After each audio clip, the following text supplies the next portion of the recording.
आज आपका टॉपिक है C3V point group. C3V point group आपके पास ऐसा पॉइंट ग्रुप है जिसमें रोटेशन एक्सिस आपके पास C3 है। ठीक है, इसमें आपके पास जितनी रोटेशन आपके पास होगी उतने ही सिग्मा वी प्लेन्स होंगे, जिसको डिस्टिंग्विश या डिफरेंस करने के लिए हमने sigma V1, sigma V2, sigma V3 या आपकी बुक में इसको सिग्मा 1, सिग्मा 2, सिग्मा 3 का नाम दिया गया। ठीक है,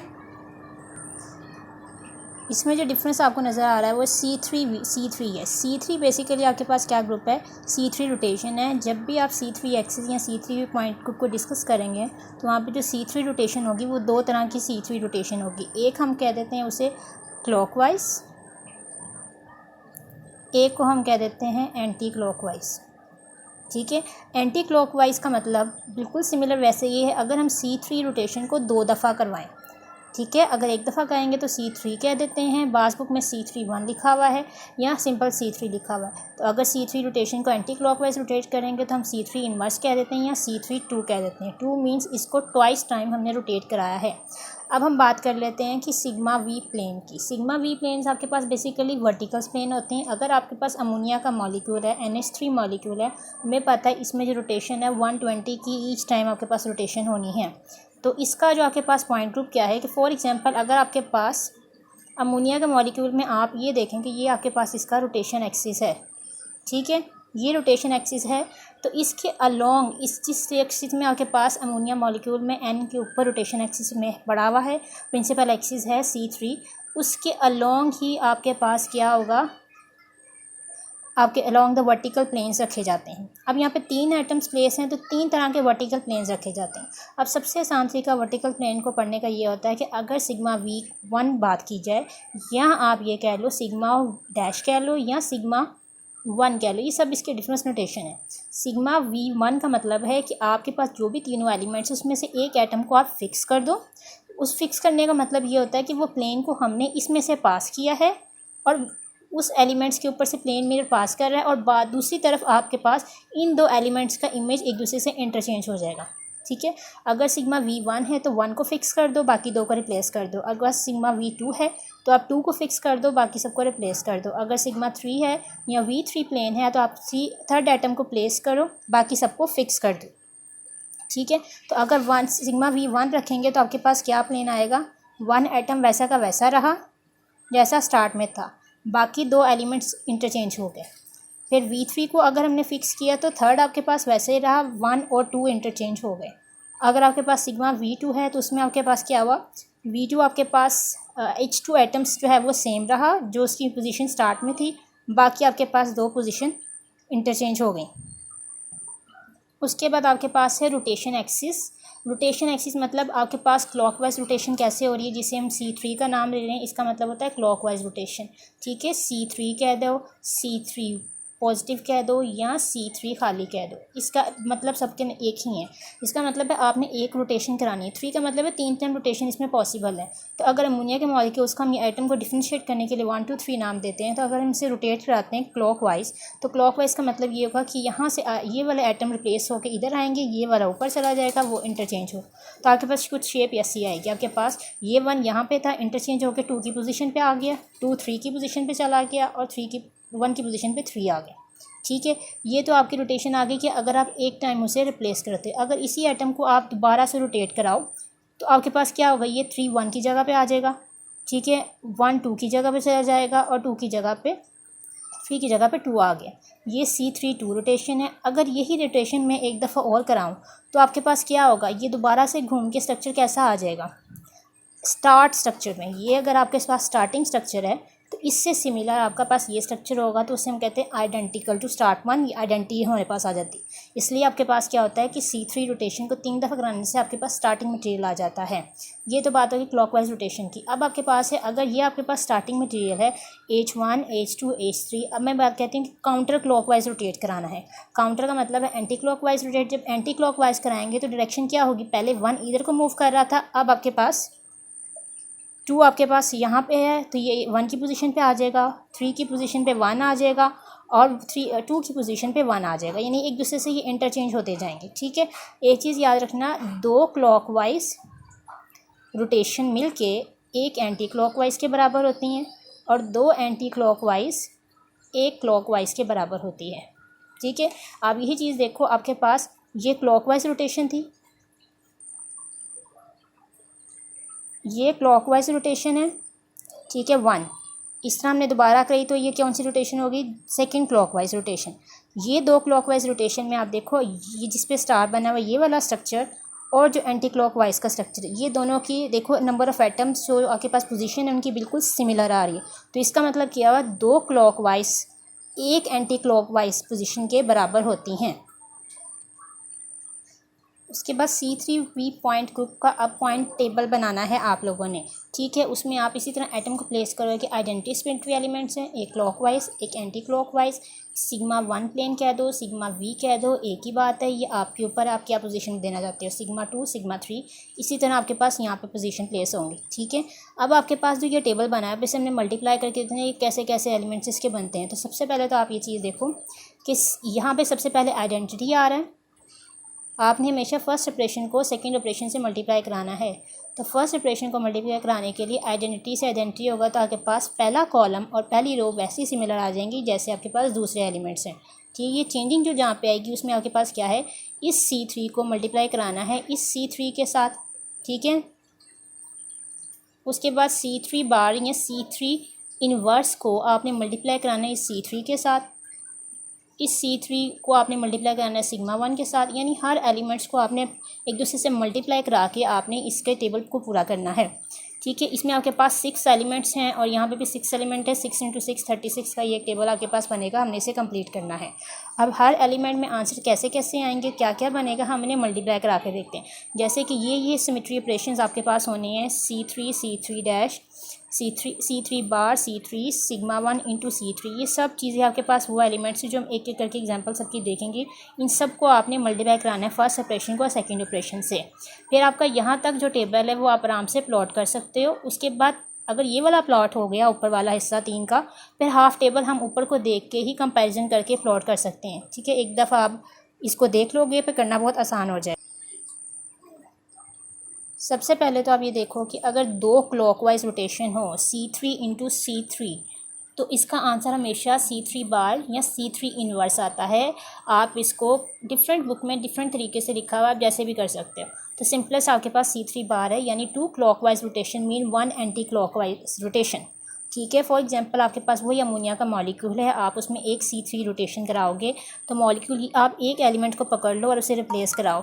H1 रिप्लेस, ये क्लॉकवाइज रोटेट होगा तो ये H1 इधर को मूव कर जाएगा, ये वाला ऊपर चला जाएगा और H3 H1 की जगह पे आ जाएगा। इसी तरह आपके पास सारे ये स्ट्रक्चर्स कंप्लीट होते जाएंगे। ये आपके पास एक C3 रोटेशन बन गई। इसी तरह आपके पास C3 सेकेंड रोटेशन हम कराएंगे। उसके बाद आपके पास C3 2 रोटेशन है, यानी सेकेंड टाइम क्लॉकवाइज रोटेशन कराओगे तो ये जो 1 एलिमेंट यहाँ पे पड़ा हुआ है ये ऑल्टर करके ऊपर की तरफ चला जाएगा। तो 1 उसकी पोजीशन पे आ गया, 2 3 की पोजीशन पे चला गया और 1 की पोजीशन पे आपके पास 3 आ गया। तो ये क्लॉकवाइज रोटेशन है। अगर इसी स्ट्रक्चर की C3 इनवर्स हम एंटी लेते हैं तो आपके पास ये वाला स्ट्रक्चर आता है। इसी पे एंटी क्लॉकवाइज रोटेट करेंगे तो ये 2 आपके पास रिप्लेस होकर 1 की जगह पे चला जाएगा, एंटी क्लॉकवाइज रोटेट। इस स्ट्रक्चर और इस स्ट्रक्चर की सिमिलर आपके पास कॉन्फ़िगरेशन है, इसके नंबर ऑफ़ एटम्स एक जैसी पोजीशन पे अरेंज हुए हैं। तो इसका मतलब 2 क्लॉकवाइज रोटेशन बराबर होती है एक एंटी क्लॉकवाइज के। तो इसका मतलब जहाँ जहाँ पे C3 मल्टीप्लाई C3 होगा तो आप हमेशा उसको C3 इनवर्स या C3 बार लिखोगे। उसके बाद आपके पास एक केस आएगा जिसमें आपके पास उसी टेबल में है कि C3 बार को मल्टीप्लाई कराना है C3 से, यानी एक एंटी को मल्टीप्लाई कराना है क्लॉकवाइज से। तो आप याद रखना एक एंटी और क्लॉकवाइज, अगर एक चीज़ एंटी में मूव कर रहे हो दूसरी तरफ वैसी क्लॉकवाइज में आएगी, वो चीज़ वैसे की वैसे ही पड़ी रह जाएगी। ठीक है, अब इसी तरह आप इस मॉलिक्यूल में एंटी क्लॉकवाइज रोटेट करते हो, 1 की पोजीशन यहाँ पे स्टार्ट में है तो सेकंड में आप देखोगे जब रोटेट होगी 3 की जगह पे 1 आ गया। ठीक है, अगर उसी कंपाउंड के ऊपर दोबारा से क्लॉकवाइज रोटेशन डालते हो तो जो चीज़ आपने शुरू की थी उसी का रिवर्स हो जाएगा। H1 अगर यहाँ पे था तो दूसरी टाइम में वापस H1 अपनी जगह पे ओरिजिनल में आ जाएगा। तो जो स्टार्ट में स्ट्रक्चर आपके पास है और ये स्ट्रक्चर, ये दोनों ऑलमोस्ट सिमिलर ही हैं। जो सिमिलर आइडेंटिकल स्ट्रक्चर होते हैं तो उनका रिजल्ट आपके पास आइडेंटिटी ई सिमेट्री एलिमेंट आता है। इसका मतलब एक एंटी और एक क्लॉकवाइज को जब भी मल्टीप्लाई करेंगे तो आपके पास आइडेंटिटी ऑपरेटर बनेगा। उसके बाद आपके पास है जिसमें आप सिग्मा V1 प्लेन कह दो या सिग्मा 1 कह दो, यानी सिग्मा 1 प्लेन वर्टिकल प्लेन को मल्टीप्लाई करना है C3 के साथ। तो इसका आपको कैसे आपको जज करना आएगा, आप सिर्फ देखोगे कि आपने सिग्मा प्लेन पहले पास करना है। ये अमोनिया का मॉलिक्यूल है, ये इसकी रोटेशन एक्सिस से इसके अलोंग ही हमने प्लेस करना है अपना वर्टिकल प्लेन। जब वर्टिकल प्लेन इसमें प्लेस करेंगे तो आपके पास क्या होगा, जो बाकी रिमेनिंग एलिमेंट्स होंगे H2 एंड H3 वो एक दूसरे से रिप्लेस हो जाएंगे। तो जब वन एटम फिक्स कर दोगे, बाकी दोनों को रिप्लेस करोगे तो H1 की पोजीशन वही रही, H2 H3 एक दूसरे से इंटरचेंज हो गए। अब उसके बाद इसकी हम रोटेशन करते हैं। इसकी रोटेशन आप चेक करोगे तो H1 रोटेट होके H3 की जगह पे आ जाएगा, H3 रोटेट होके H2 की जगह चला जाएगा और H2 H1 की जगह पर, यानी कि क्लॉक वाइज रोटेट हुआ है। ठीक है, अब हमें कैसे पता चलेगा, एक चीज़ आप जो याद करने वाली, अगर एक प्लेन मल्टीप्लाई होती है रोटेशन के साथ तो आंसर भी इसका हमेशा प्लेन ही आता है। ठीक है, प्लेन मिरर। अब हमें कैसे पता चलेगा कि कौन सा प्लेन ऑफ मिरर है, तो आप देखो कि जो स्टार्टिंग इसका है उससे कंपेयर करके देखो इसमें कौन सा एलिमेंट ऐसा जिसकी पोजीशन ऑल्टर नहीं हो रही। इसमें आपके पास H3 एटम ऐसा है जिसकी पोजीशन इंटरचेंज नहीं हो रही।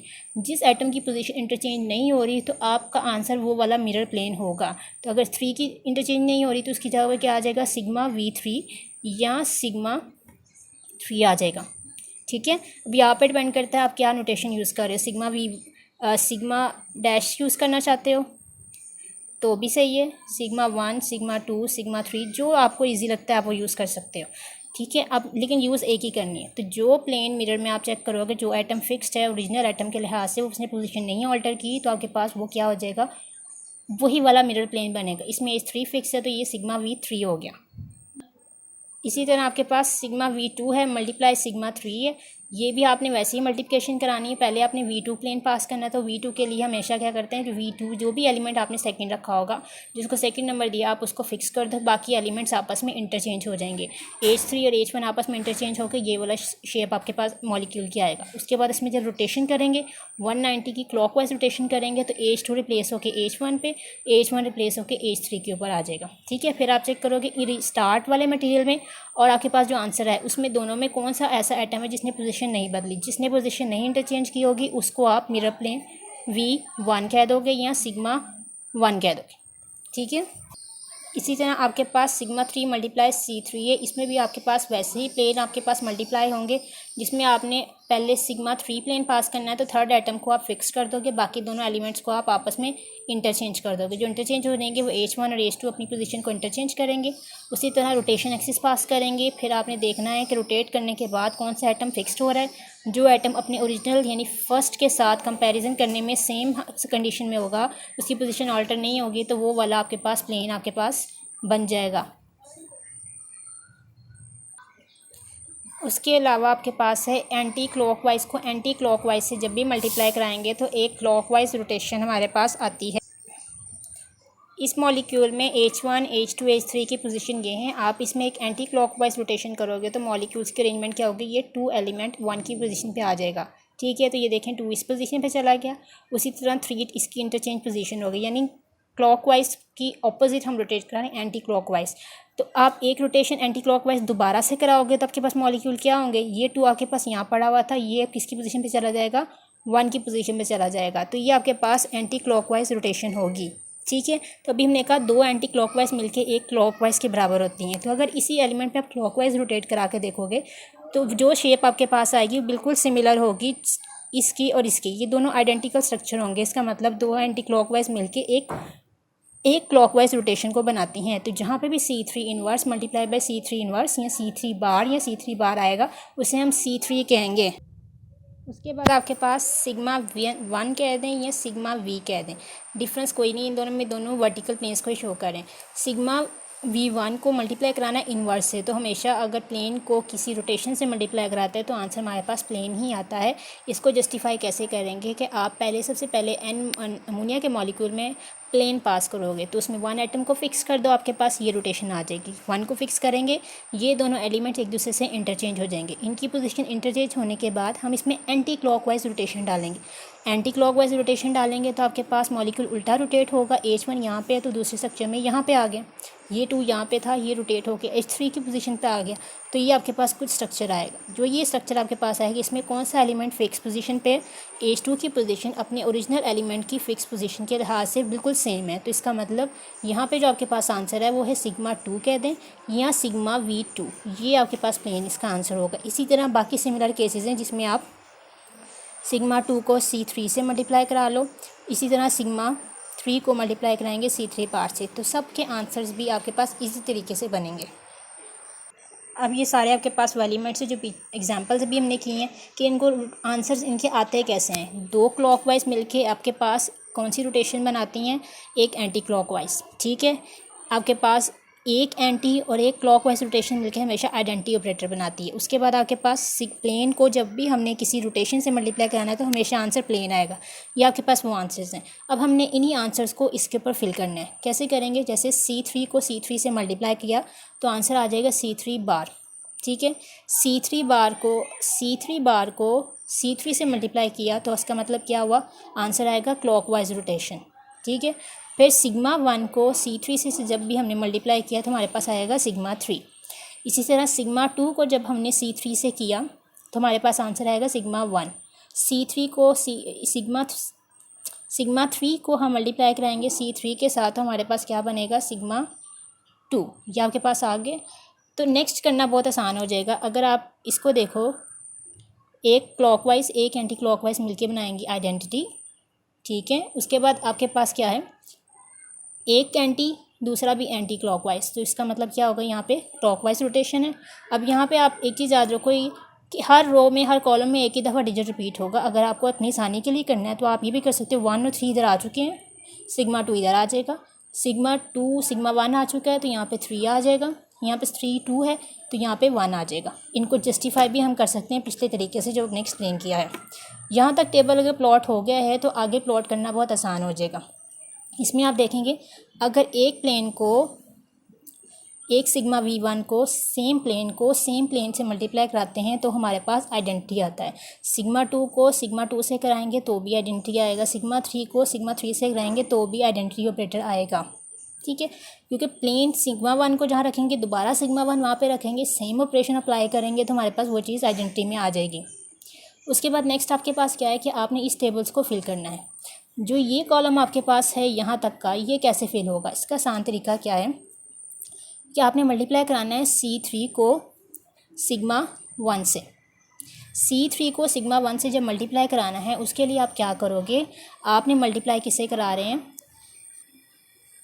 इसमें आप मल्टीप्लाई किससे करा रहे हो, इस सिग्मा 3 को मल्टीप्लाई कराना है सिग्मा 1 से, तो ये ऑपरेटर आता है। ये कैसे आता है, इसको सबसे आसान तरीका क्या है कि यहाँ पे मैंने लिख दिया है कि C3 को सिग्मा 2 से करा लें, C3 को सिग्मा 1 से, C3 को सिग्मा 3 से कराना हो तो इसको सॉल्व करने के लिए आपने अपनी रो को देखना है C3 वाली को।